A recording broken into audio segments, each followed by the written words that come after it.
সেমাই, টুপি, আতর, সুরমার সঙ্গে ঈদের বাজারের আরও একটি গুরুত্বপূর্ণ জিনিস হলো কাচের চুড়ি। লাল, নীল, সবুজ, হলুদ রং বেরঙের চুড়ি কিনতে দোকানে ভিড় করছেন মহিলারা। যতই দাম চড়া হোক না কেন, চুড়ি কেনায় কোনো কার্পণ্য নেই। মহিলাদের ভিড়ে জমে উঠেছে ঈদের চুড়ির বাজার। চুড়িতেও রয়েছে অভিনবত্ব। স্টোন বসানো চুড়ির চাহিদা বেশি বলে দাবি করছেন বিক্রেতারা। नया मार्केट में स्टोन वाला चूड़ी ज़्यादा चल रहा है। अभी जरी वाला चूड़ी चल रहा है, आपका जर्किन चूड़ी चल रहा, स्टोन का डब्बा चल रहा। कस्टमर आपको जर्किन चूड़ी ज़्यादा ले रहा। ব্যারাকপুর শিল্পাঞ্চলের টিটাগড়, কামারহাটি, গারুলিয়া পুরসভা এলাকার বাজারে ঈদের শেষ মুহূর্তের কেনাকাটা চলছে।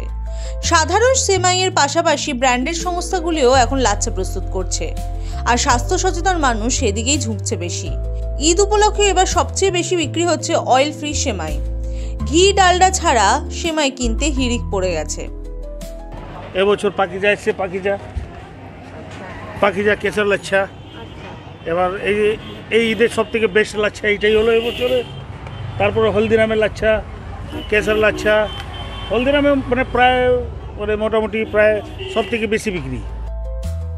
গত কয়েকদিন বেশ অশান্ত ছিল ব্যারাকপুর শিল্পাঞ্চল, কিন্তু সেই সব অশান্তির কথা ভুলে উৎসবের মেজাজে ফিরছে ব্যারাকপুর। তাই অপ্রীতিকর ঘটনা এড়াতে প্রশাসনও প্রস্তুত। সব দিকে নজর রাখা হচ্ছে, এমনটাই জানালেন পুরপ্রধান রমেন দাস।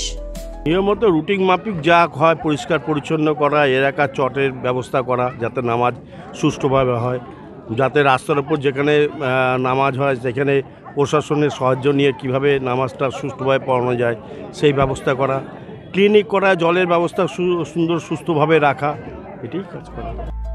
ব্যারাকপুর থেকে প্রতীতি ঘোষের রিপোর্ট, দ্য ওয়াল।